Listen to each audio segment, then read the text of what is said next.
I don't think of myself as a poorly person. I think of myself as somebody who did cartwheels across beaches in golden sun.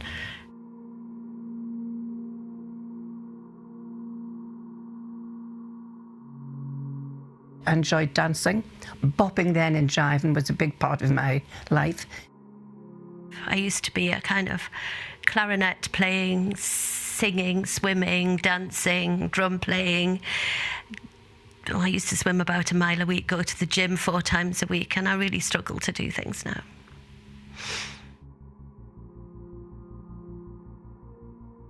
When you have a flare-up, you do feel ill. You don't know how you're going to get your next breath. It's an effort, everything you do. Your energy is sapped. Every inhalation, every exhalation is a struggle. So that becomes your focus. It takes away all the enjoyment of anything else.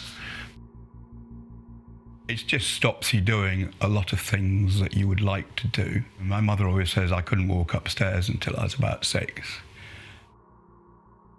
Trying to go up the stairs, trying to walk up a little hill of about 10 yards. Sort of struggling to catch my breath and that panic, and that then triggers the breathing more and the anxiety more, and then that 50 kilo weight on your chest suddenly becomes 100 kilos and you can't actually sit up from it.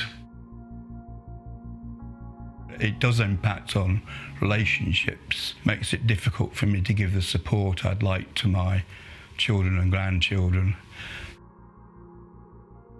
Whilst I have a good relationship with my breath, issues become sort of insurmountable at times.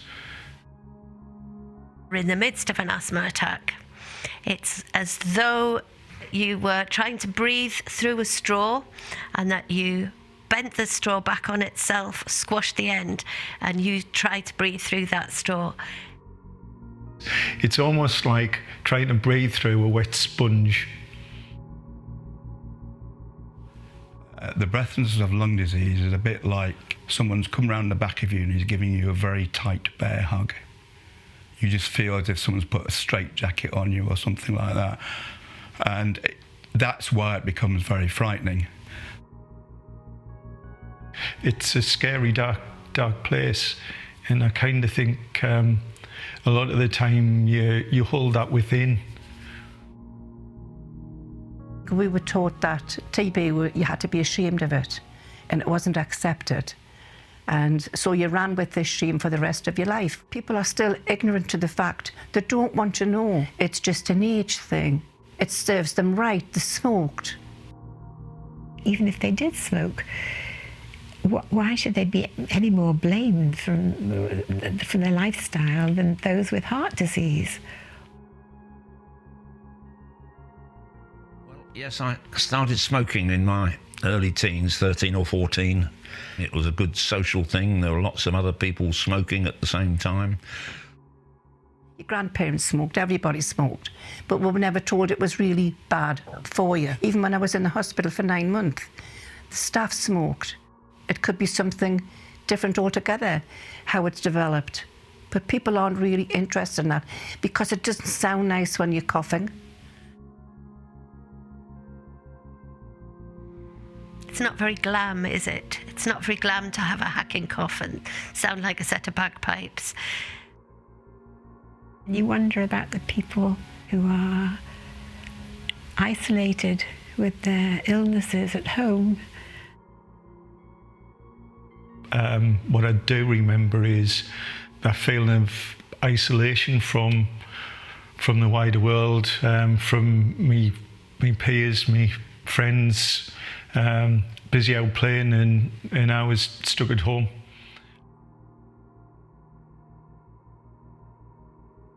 I think it is invisible, and people actually say to me, "Oh, Jill, I haven't seen you for months." And I said, "Well, actually, I haven't been very well. I've been in hospital." "Oh, really? Didn't know about that." People outside really only see you at your best, at the better bit of you, because if you're not feeling well, you don't go. You know, you can look all right, you can sound okay, but then just getting dressed in the morning, getting dried after a shower can make you quite breathless, and that's just really frustrating. Inside, there's a very active person who wants to get out, who's often quite thwarted by what's going on in my lungs.